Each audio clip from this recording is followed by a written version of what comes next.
All right, deep divers, buckle up because today we are headed to Nigeria for a deep dive into a movie unlike any other. Oh, this should be fun. It is called Groom Price, and it's on YouTube.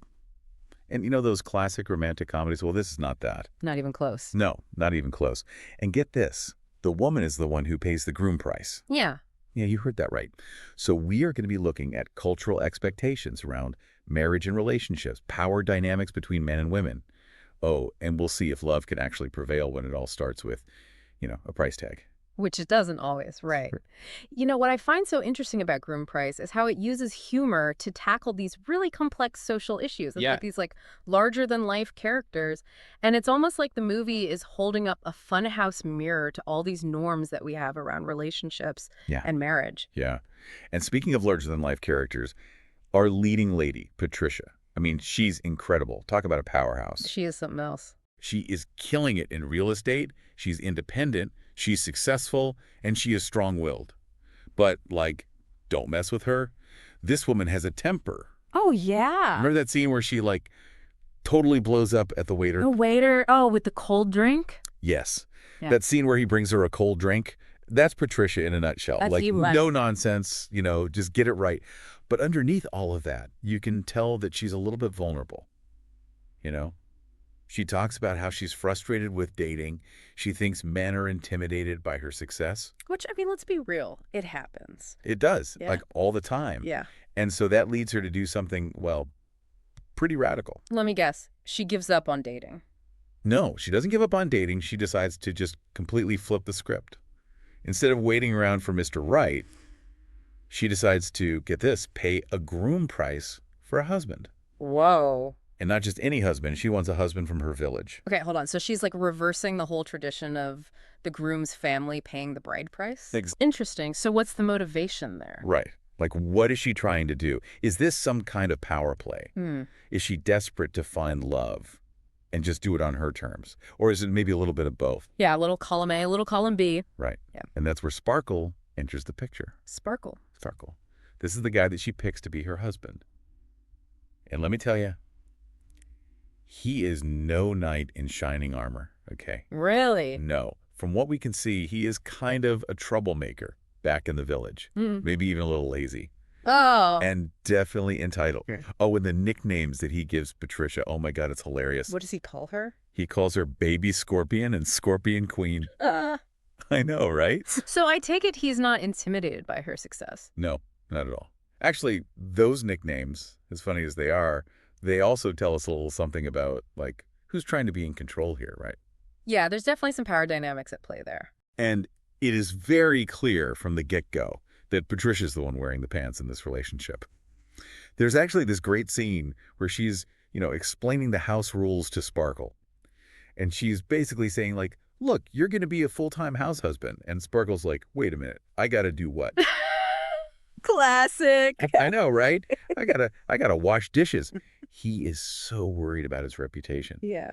But, as funny as that scene is, it actually shows us how different their expectations are. Oh, yeah, for sure. Sparkle thinks he's going to be living the good life, and Patricia's like, no, you're going to be contributing here. It's like a total clash of cultures, like his village life versus her modern city life. Exactly. And it's not just about Sparkle and Patricia. It's the movie is making us think about traditional gender roles and how those are changing. Right. Who should cook, who should clean, who should be handling the money, and what happens when those roles get flipped on their head?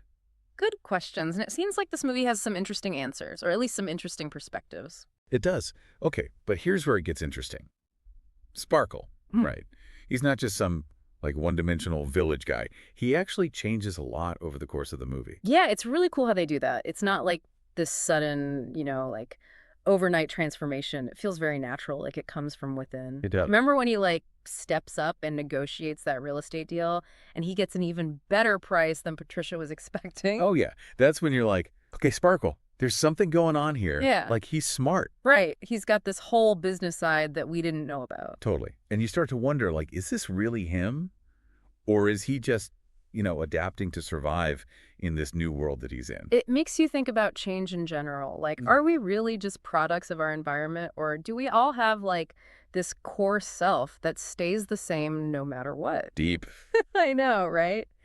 And if Sparkle can change this much, I mean, what does that say about all of us? Our potential to learn and grow. And it's not just about the business stuff either. Like, remember when Patricia ends up in the hospital? Oh, yeah. Sparkle is so worried about her. He drops everything to take care of her. Hmm. And he's so kind and compassionate. Like, we haven't really seen that side of him before. Right. And it's not just, bedside manner either. He actually returns the stuff that he stole from her earlier. Oh, yeah. Which means, like, he feels bad about it. He Right. wants to make things right. He's not just, the guy who was okay with tricking people and stealing. He's becoming someone different. Yeah, you're right. It's like he's shedding his old skin. Exactly. Like maybe he's finally becoming the kind of guy that Patricia could actually fall for. For real. Or at least respect, Exactly, because that's important too. So their relationship, it started out as like this business deal almost. Right. But it starts to shift into something else. Yeah. There's a real connection growing between them. They're both starting to let their guard down a little bit. And Patricia even suggests that they have a real wedding. Yeah, she wants to do it right this time, not just the small village ceremony. Hmm. So it's clear she's seeing him differently now. Like, she wants a real marriage with him, not just a husband in name only. And what about Sparkle? How's he feeling about all this? Well, he decides that he wants to go back to school. What? I know, right? He wants to get an education. He doesn't want to just coast along anymore. He's thinking about the future. And he wants to, build a life with Patricia, as an equal partner. Wow. Okay, so this is getting really deep.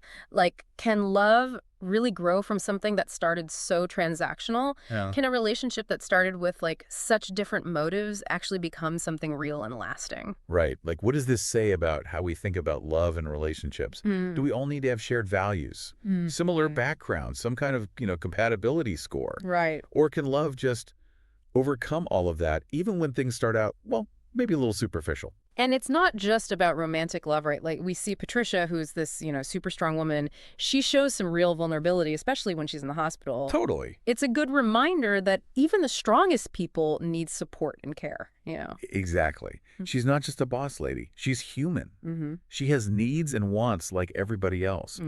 And that's, I think, what makes this whole relationship so interesting to watch. It's messy, it's unpredictable, and it totally challenges those fairy tale ideas that we have about what a good relationship should look like. For sure. It's real. So we started this deep dive talking about Patricia, our fierce, independent woman who decided to just buy herself a husband. And then there's Sparkle, who we thought was kind of a lazy, entitled guy. But he really proved us wrong. He became this shrewd businessman. And he's got a good heart.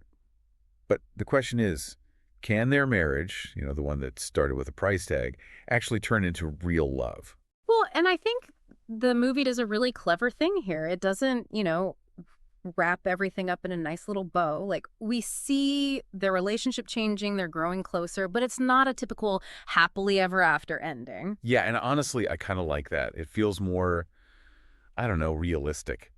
Relationships, they're complicated. They don't always fit into those perfect little boxes that we see in movies. Right. They're messy. There are ups and downs. And I think this movie does a great job of showing us that, all that complexity. It's like they throw out the rule book on everything. Gender roles, what makes a marriage good, even where love can come from.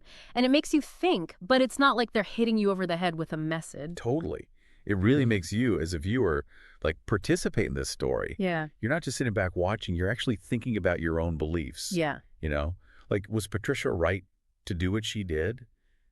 Can love really come from something like that? There are no easy answers. And that's what makes it stick with you. Yeah. And I think it reminds us that there's no one right way to have a relationship. What works for one couple might not work for another. And sometimes the couples that you think are totally mismatched, they actually end up having the strongest connection. So, deep divers, what did you think of Groom Price? Did it make you think differently about relationships? Did you laugh? Did it make you think about, all the crazy ways that people find love? Tell us what you thought. Because at the end of the day, that's what's so cool about a movie like this. It gets people talking. It makes you think about what you believe. And it reminds us that sometimes the best stories are the ones that are totally unexpected. The ones that leave you with more questions than answers. That's it on Groom Price. See you next time.